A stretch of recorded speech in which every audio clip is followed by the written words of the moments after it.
Salut à tous, Retour vers le futur, c'est une de mes trilogies préférées, notamment parce qu'il y a tout un tas de voitures super intéressantes tout au long du film. Il n'y a pas que seulement la DeLorean, il y a plein d'autres bagnoles vraiment superbes. Je me suis toujours un petit peu demandé ce qu'elles avaient bien pu devenir après le tournage, toutes ces voitures.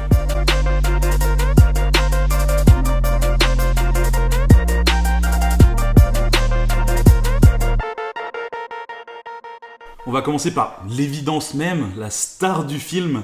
On va commencer forcément par les DeLorean qui ont été utilisés pendant le tournage. D'ailleurs, petite anecdote avant de commencer, vous saviez que ça n'a failli pas être une voiture dans le film ? Ouais, à la base, ça devait être un frigo en fait. Et pour ramasser les 2, je sais plus gigawatts nécessaires au bon fonctionnement de la machine à remonter le temps, Doc Brown et Marty McFly devaient en fait foncer sur les lieux d'un test de bombe atomique en fait pour pouvoir récupérer l'énergie de cette bombe. Et en fait, Marty devait sortir du camion et monter dans le frigo qui était en gros à l'arrière du camion. Il devait se mettre dans le frigo et il y aurait eu une sorte d'explosion qui faisait voler le frigo, etc. Et en fait, si je vous raconte ça, c'est parce que vous avez peut-être déjà l'impression d'avoir vu quelque chose qui ressemble à ça. C'est parce que toute cette partie du script a été utilisée pour la première partie de Indiana Jones 4. Toute cette partie avec le frigo, etc. dans Indiana Jones 4 était à la base écrite pour Retour vers le futur. Bon, l'idée du frigo n'avait pas été retenue par l'équipe du film pour plusieurs raisons. Déjà, une raison au niveau sécurité, les gens ne voulaient pas que, en gros, il y ait des enfants qui grimpent dans le frigo familial pour recréer un petit peu la scène du film, se retrouvent coincés dans le frigo, etc. Ça aurait pu poser problème. Deuxièmement, un frigo, ça a beaucoup moins d'âme qu'une voiture, et du coup, ça manquait un petit peu de panache comme un frigo. Et troisièmement, ils se sont rendus compte que ce serait intéressant si la machine à voyager dans le temps pouvait se déplacer. Le fait de placer le frigo sur un camion, etc., c'était un petit peu compliqué. Autant faire la machine directement à partir d'une voiture. Et quitte à choisir une voiture, autant choisir une qui ait de la gueule. Alors, il faut savoir qu'il y a eu 7 DeLorean en tout, dont une qui est faite entièrement en fibre de verre, uniquement pour les phases de vol. Les 3 premières DeLorean ont été reçues en octobre 1984 par l'équipe des effets spéciaux. Alors ils avaient quelques sketchs faits par des designers histoire de leur donner une direction, mais ils étaient assez libres pour réaliser ces voitures. Alors pourquoi 3 DeLorean, pourquoi pas une seule ? En fait, les 3 voitures ont des rôles bien distincts dans la réalisation du film. La première voiture, celle qui est appelée la DeLorean A, la Hero Car, celle qui est la plus détaillée, c'est celle qui va être utilisée en gros pour les phases du film où c'est très zoomé, où la voiture est à l'arrêt, où on voit beaucoup les détails. Donc c'est vraiment la voiture qui va être au top au niveau look. Ensuite, il y a la DeLorean B, celle qui est beaucoup moins détaillée puisque finalement on la voit très peu de près. C'est celle qui est utilisée pour toutes les phases où la voiture est roulante en fait. Alors, il y en a certains qui ont cru à une époque que le moteur de la voiture B avait été remplacé par un V8 de Porsche 928, puisqu'à la base c'est un moteur PRV, un V6 PRV qui est un peu asthmatique. On sait très bien que c'est un moteur qui marche pas très bien, mais en réalité, non, pendant toutes les phases de film, le V6 PRV était bien présent. Par contre, c'est au niveau du montage sonore qu'il y a effectivement un bruit de V8 de 928 qui a été utilisé pour donner un peu plus de panache à cette DeLorean. Et enfin, la voiture C. La voiture C, c'est la voiture qui va être charcutée tout au long du film pour pouvoir placer les caméras dans des angles un petit peu différents. C'est-à-dire que la voiture, elle est vraiment coupée dans tous les sens. D'ailleurs, voici quelques photos de la voiture, donc on se rend bien compte que la voiture a été découpée vraiment dans tous les sens pour pouvoir placer vraiment la caméra exactement là où le réalisateur la veut. Pour les films 2 et 3, il y a 3 autres DeLorean qui ont été de nouveau commandés. Il y en a 2 qui ont été montés sur un châssis de buggy avec une motorisation Volkswagen. C'était clairement un buggy des plages comme on en voyait pas mal à l'époque. Là, le but c'était de pouvoir en gros tourner toutes les scènes où la voiture roule dans le sable, au début du film 3 notamment. Et enfin, une 3e DeLorean a été réalisée pour toutes les scènes qui devaient se passer sur les rails. Donc, en gros, toutes les scènes où les roues ont été remplacées par des roues de train. En fait. Bon, du coup, sur ces 7 DeLorean, dont 2 montés sur un châssis de buggy et une en fibre de verre, combien il en reste aujourd'hui ? Eh ben, pas beaucoup. Bon, alors, dans l'ordre, la DeLorean A, celle qui était vraiment la star du film et la plus détaillée, c'est celle qui a été gardée par Universal précieusement et qui est encore à l'heure actuelle exposée à Universal Studios en Californie. La voiture B, donc celle qui a servi pour toutes les phases de conduite du film 1, a également été réutilisée dans le film 2 et 3. Et dans le film 3, c'est celle qui a servi pour la scène finale où la voiture explose littéralement lorsque le train passe dessus. Donc celle-ci a été entièrement détruite, mais toutes les pièces ont été récupérées, elles ont été recollées tant bien que mal, et tout ça a été collé au plafond de Planet Hollywood à Hawaï, un restaurant de Universal Studios en gros. Ce restaurant a fermé en 2010, donc ça fait 8 ans qu'on n'a plus aucune nouvelle des pièces de cette voiture. J'imagine qu'elles sont quelque part dans un hangar de chez Universal, mais rien n'est moins sûr. Donc si ça se trouve, celle-ci a disparu. La voiture C, celle qui a été coupée dans tous les sens pour servir au placement des caméras, elle était de toute façon déjà détruite à la fin du tournage. Donc en gros, tous les restes ont été placés dans un hangar, tout a pourri, et on sait aujourd'hui que Universal a bazardé tout ça, donc tout a été détruit. Du coup déjà sur les 3 DeLorean utilisés pour le premier épisode, il n'en reste plus qu'une. Alors celle en fibre de verre, donc en gros celle qui est utilisée pour toutes les scènes de vol de l'épisode 2 quand ils sont dans le futur. Alors celle-ci c'est un petit peu compliqué parce que déjà elle est tombée de la grue, elle a manqué Michael J. Fox mais à rien, il était vraiment à quelques mètres de la voiture pendant le tournage lorsqu'elle est tombée. Elle a été pas mal abîmée apparemment, ils ont pu quand même utiliser le reste pour finir le tournage, mais à la fin du tournage, elle a été mise en vente telle qu'elle aux enchères par une société spécialisée donc, dans les objets de films, et elle n'a absolument pas trouvé preneur. Personne n'a acheté ça, peut-être parce qu'elle était en trop mauvais état, on ne sait pas trop, de toute façon c'est arrivé dans les années 90, donc on n'a pas vraiment de photos, on n'a pas vraiment d'informations. Tout ce qu'on sait, c'est que la voiture n'a pas trouvé preneur et que par conséquent, Universal a récupéré la voiture et l'a détruite. Donc on sait que celle en fibre de verre n'existe plus. Alors celle qui a été utilisée dans le numéro 3, donc toutes les scènes sur les rails où elle est poussée par le train, etc. Celle-ci, elle est à Universal Studios en Floride. Donc celle-ci, elle est conservée en état plutôt correct. Il y a d'ailleurs toujours à l'arrière le système qui permettait en gros de l'accrocher au train. Donc c'est assez marrant de voir ça. Celle-ci, elle existe toujours et elle est en état correct. Ensuite, les deux dernières, les 2 DeLorean qui avaient été transformées en buggy. Alors celles-ci, elles ont été abandonnées sur un parking derrière Universal Studios pendant une bonne dizaine d'années, jusque dans les années 2000 environ. En 2000, une des 2 voitures a été choisie pour être exposée dans un musée, et l'autre a été bazardée. Celle qui a été choisie pour entrer dans un musée était quand même dans un relativement mauvais état. Il faut dire qu'elle avait passé une dizaine d'années dehors sous les éléments. On est en Californie, il pleut pas énormément, mais quand même ça abîme les voitures, notamment le soleil, etc. Donc elle a dû être emmenée en restauration chez George Barris Customs. Et malheureusement, il a fait n'importe quoi avec cette voiture. On ne sait pas exactement dans quel état elle est arrivée chez lui, mais par contre elle en est ressortie dans cet état-là, avec des guirlandes de Noël, avec des loupiottes de manège. C'est n'importe quoi. On sait aussi que les vitres ont été peintes en noir pour pas qu'on puisse voir l'intérieur, et l'intérieur a été entièrement repeint à la bombe de peinture noire. Quand je dis entièrement, c'est entièrement, c'est-à-dire les sièges en cuir, les compteurs, la planche de bord, tout, même les tapis de sol, tout a été repeint en noir à la bombe. C'est n'importe quoi. D'ailleurs, il y a quelques images de la restauration où on voit à quel point les dégâts sont considérables, quoi. Elle est restée dans ce musée jusqu'en 2003 environ, date à laquelle elle a été rachetée par Screen Used, une entreprise spécialisée dans tout ce qui est objet de film. Ce qui en fait la première et la seule DeLorean à être entrée dans une collection privée. En effet, toutes les autres DeLorean dont j'ai parlé avant sont restées entre les mains de Universal. Quand Screen Used récupère la voiture en 2003, ils sont désespérés par l'état de la voiture.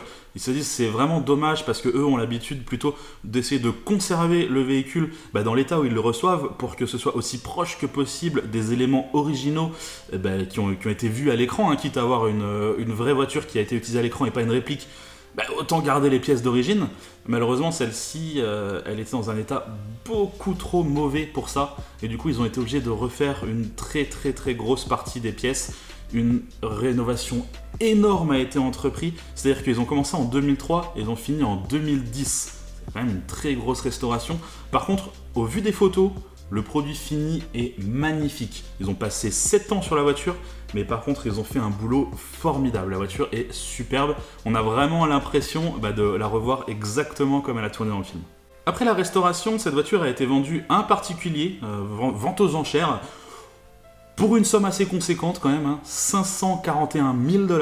Donc c'est une belle somme, mais la personne qui a acheté ça est un gros fan de la trilogie. On en reparlera tout à l'heure. Vu comment Universal a traité les DeLorean qui ont été utilisés pendant le tournage, alors que c'est quand même la star du film, vous imaginez un petit peu comment les autres voitures qui sont apparues dans le film ont été traitées. À mon sens, les voitures les plus intéressantes du film, ce sont celles qui apparaissent dans le Hill Valley de 2015, quand Emmett Brown et Marty McFly partent dans le futur, et qui se retrouvent dans ce Hill Valley futuriste, avec des voitures qui volent, des voitures très futuristes, etc. Et on sent que les équipes du film ont travaillé énormément pour rendre toutes ces voitures futuristes, et je trouve ça génial. Mais du coup, elles sont où toutes ces voitures futuristes? Alors, il y en a pas mal qui sont restées à Universal Studios, notamment la Edsel Rose de Goldie Wilson, donc la personne qui, dans l'histoire, fait des conversions pour rendre les voitures volantes. Et il a transformé une Edsel des années 50 qui est en exposition dans le film. On la voit dans le background, on la voit pas de très près, mais on la voit quand même, elle est là. Et elle a été récupérée par Universal et elle est en exposition à Universal Studios à Hollywood. Alors ce que j'adore aussi, c'est toute la collection de Ford Probe qui ont été utilisées. En réalité, il y en a 6 qui ont été préparées. Il n'y en a que 4 qui ont été utilisées pour le film. On a cette grise qui est peu modifiée. On a cette rouge dont l'avant a été complètement modifié. On a cette bleue et blanche qui est garée à un moment devant un bâtiment dans le film. Et on a cette bleue et blanche avec un gros dégradé qui est la seule à avoir été conservée. Elle est également à Universal Studios. En tout cas, elle l'était jusqu'en 2015. Ensuite, elle a disparu de l'exposition. Mais elle a été photographiée derrière un parking sur le site de Universal. Donc je pense qu'elle est quelque part, malgré qu'elle semble avoir perdu son gros pare-brise. J'imagine qu'il a été retiré pour pouvoir la conduire plus facilement. Enfin, j'en sais rien. Mais j'ose espérer qu'elle a quand même été conservée. Parmi les voitures les plus emblématiques de toute cette scène qui se passe en 2015 à Hill Valley, c'est quand même la BMW Série 6 de Biff. Cette Série 6 noire et rouge complètement modifiée, cabriolet, enfin bref, le truc complètement improbable, et elle existe encore. C'est Jeff Chabot qui a eu l'occasion de la racheter en 2004 à Universal. Alors en la réceptionnant chez lui, il se rend compte que cette 633 CSI n'était pas un cabriolet à la base. En fait, c'était un coupé. Et le toit a été coupé par la production pour la transformer en cabriolet. Et elle a été repeinte également parce qu'elle a été gris argenté à la base. Cette série 6 avait été achetée par la production de Retour vers le futur. Ils cherchaient une vieille BM la moins chère possible. Ils sont tombés sur cette série 6 qui avait 10 ans à l'époque, qui démarrait plus. Ils l'ont eu pour 400 $. Ils l'ont entièrement modifiée et elle n'a jamais démarré. C'est-à-dire que sur tout le tournage, il l'a déplacée à la main ou avec des chariots élévateurs, mais elle n'a jamais démarré sur le plateau.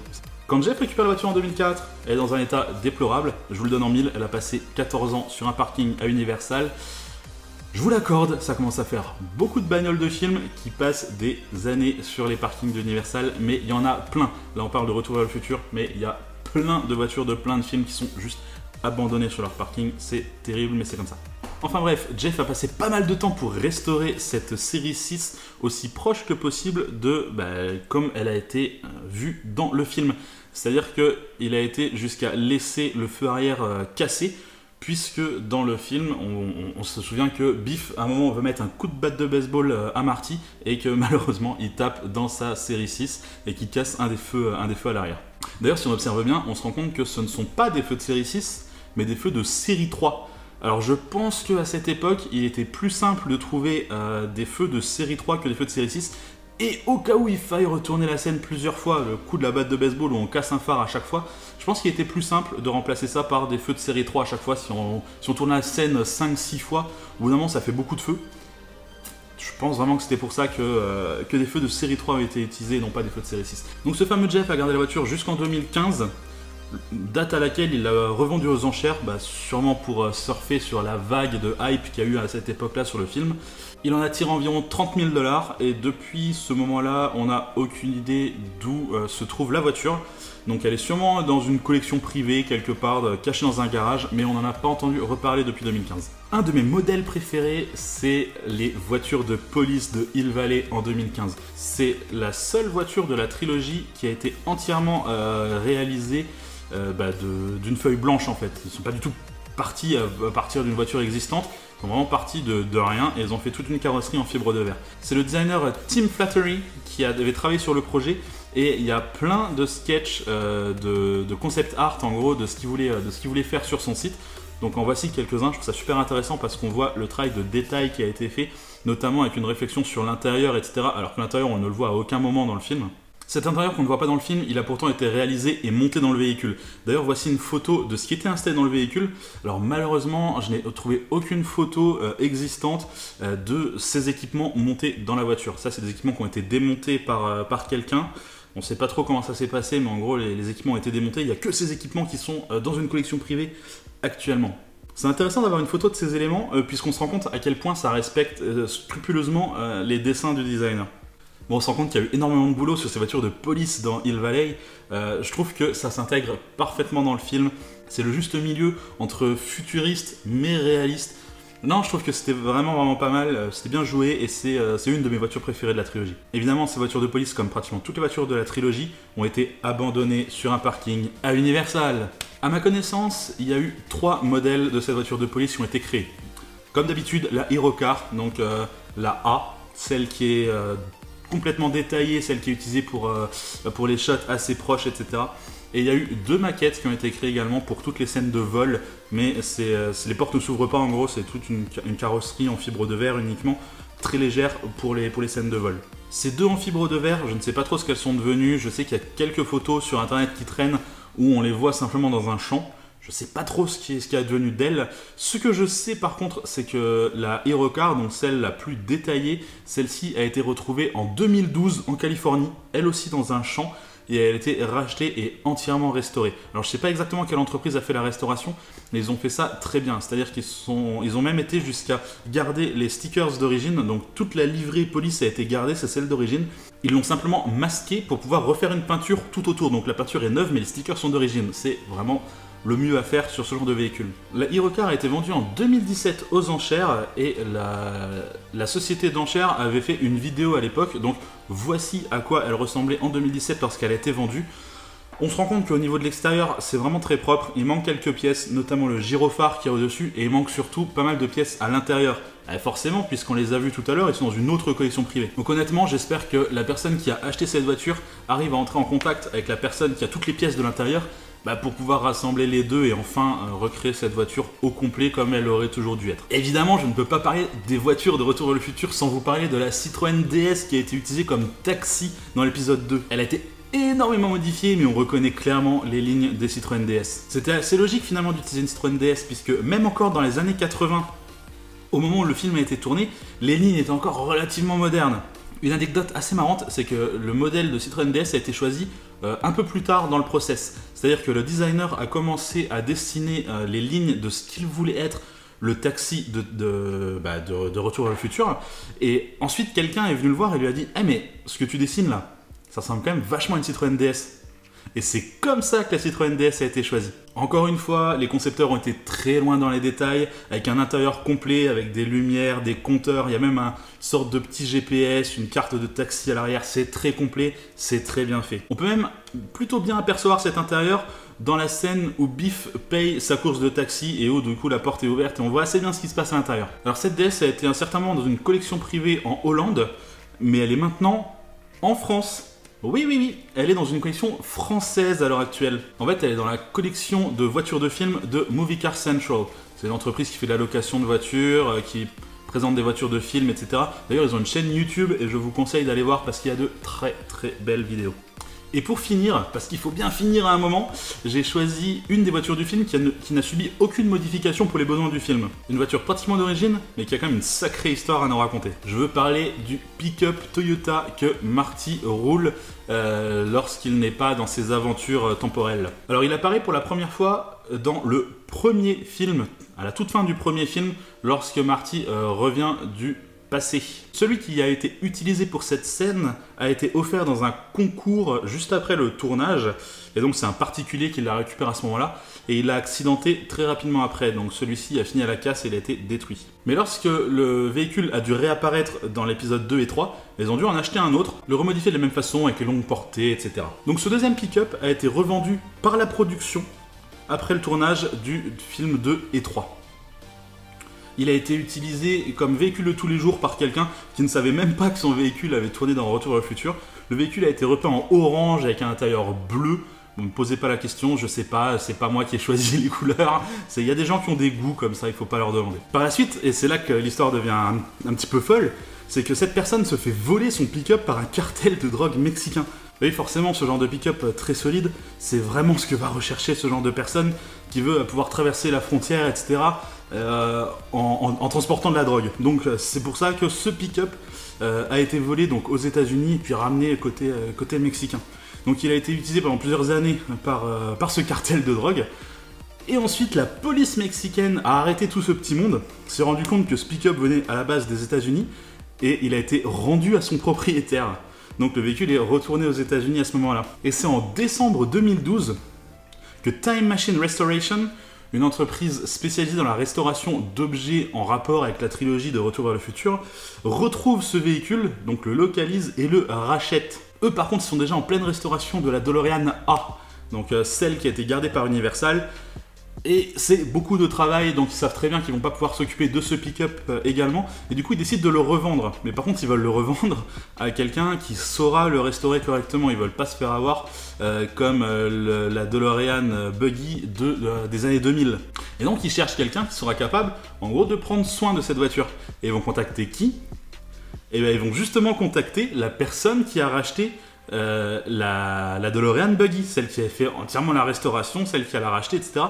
Et c'est cette personne qui va racheter le pick-up également et qui le fera entièrement restaurer. Donc actuellement, cette personne possède non seulement la DeLorean Buggy du film, mais également le pick-up utilisé. Donc quand je vous dis que c'est un vrai gros fan de Retour vers le futur, je ne vous mens pas. Dans une interview, il dit que c'est clairement son film préféré et qu'il essaiera de collectionner un maximum de voitures de la trilogie. Donc voilà, c'est tout pour cette vidéo sur les voitures de Retour vers le futur. J'espère que ça vous a plu. En tout cas, moi je me suis éclaté à faire ça. Parce que comme je vous l'ai dit, Retour vers le futur, c'est une de mes trilogies préférées avec des voitures de folie dedans. J'ai toujours aimé me renseigner un petit peu sur ce qu'étaient devenues les voitures, donc voilà, je vous ai retranscrit tout ça. J'espère que ça vous a plu. Comme d'habitude, je vous invite à regarder d'autres vidéos et à vous abonner si ce n'est pas déjà fait. Allez, bye bye.